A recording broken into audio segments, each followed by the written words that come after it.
Hello viewers, আসসালামু আলাইকুম। Welcome to my channel cooking world of money. নিশ্চয়ই আল্লাহর অশেষ রহমতে সবাই ভালো আছেন।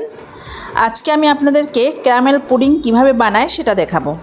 এই রেসিপিটি জানে না এমন মানুষ মনে হয় পৃথিবীতে কম আছে। তবু এই ডেজার্ট আইটেমটি এতই জনপ্রিয়, তাই চাচ্ছিলাম আমি কিভাবে তৈরি করি সেটাই আপনাদের সাথে শেয়ার করতে।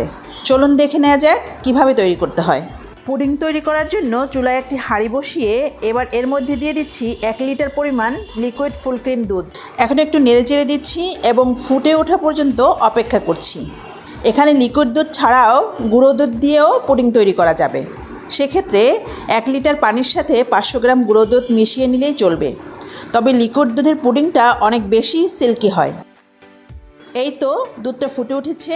এখন চুলার জালটা মিডিয়াম টু লো হিটে রেখে 1 লিটার দুধকে আমি মোটামুটি ঘন করে 1/2 লিটার করে নিব। আর একটু নাড়তে হবে যাতে উপরে সর না পড়ে। এছাড়া দুধ জাল করতে করতে এভাবে নাড়লে দুধের মধ্যে একটা ক্রিমি ভাব আসবে। আপনারা যদি দুধটা এত ঘন করতে না চান সেটাও পারবেন, তবে সেক্ষেত্রে ডিমের পরিমাণটা বাড়িয়ে দিতে হবে। এরই মাঝে কিন্তু দুধটা অর্ধেক হয়ে গিয়েছে। এবার চুলার জালটা বন্ধ করে দুধটা পুরোপুরি ঠান্ডা করে নিব।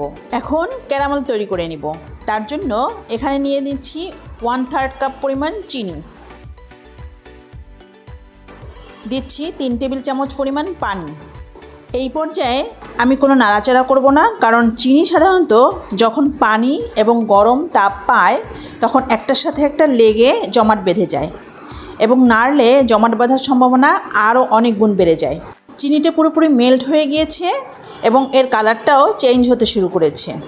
ক্যারামেল তৈরি করতে কখনো চুলার জালটা কমিয়ে দেওয়া যাবে না। যদি নাড়াচাড়ার প্রয়োজন হয় তাহলে এভাবে পাত্রটা ধরে একটু ঘুরিয়ে নিলেই চলবে এবং সময় নিয়ে অপেক্ষা করতে হবে ক্যারামেলের পারফেক্ট কালারটা আসা পর্যন্ত। আমার ক্যারামেলটা তৈরি হয়ে গিয়েছে। এই পর্যায়ে আমি চুলাটা বন্ধ করে দিব এবং সরাসরি যে পাত্রে আমি পুডিং বানাবো সেই পাত্রে দিয়ে দিচ্ছি। একটু অপেক্ষা করা যাবে না, তাহলে ক্যারামেলটা জমাট বেঁধে যাবে।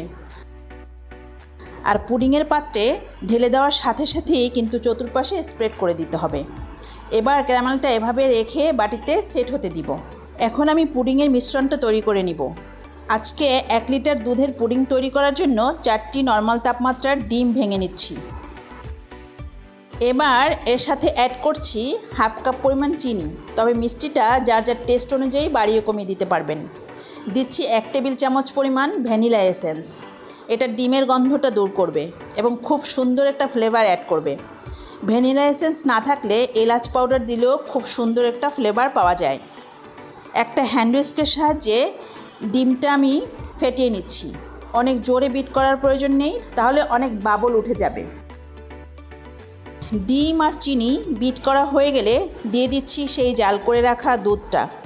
এবার সব কিছু ভালোভাবে আবারও মিশিয়ে নিচ্ছি যাতে ডিম আর দুধে কোনো লাম্পস না থাকে।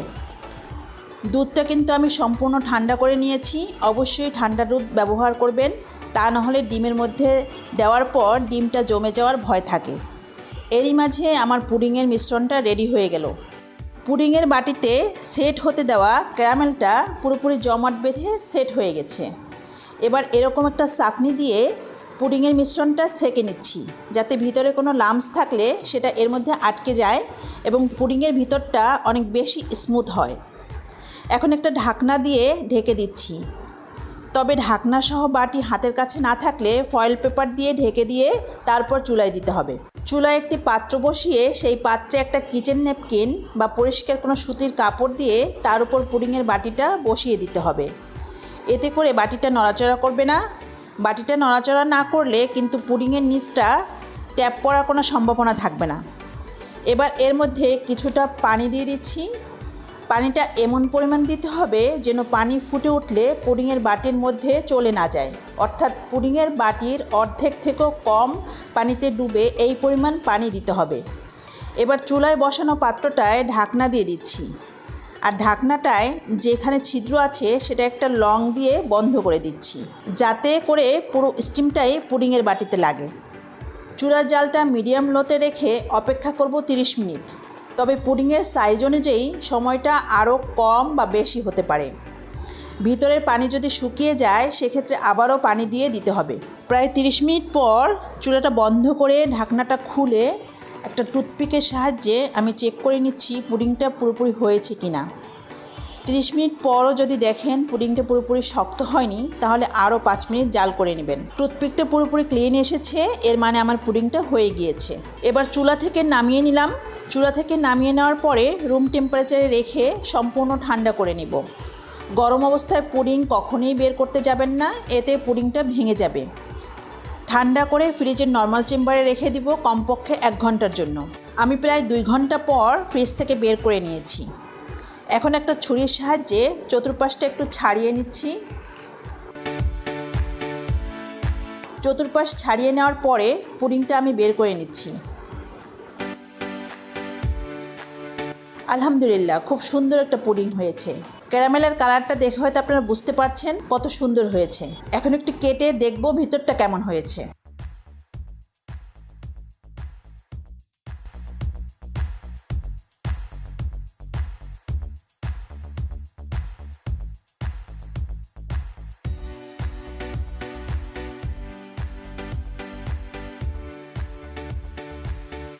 ভিতরটা একদম পারফেক্টলি স্মুথ হয়েছে।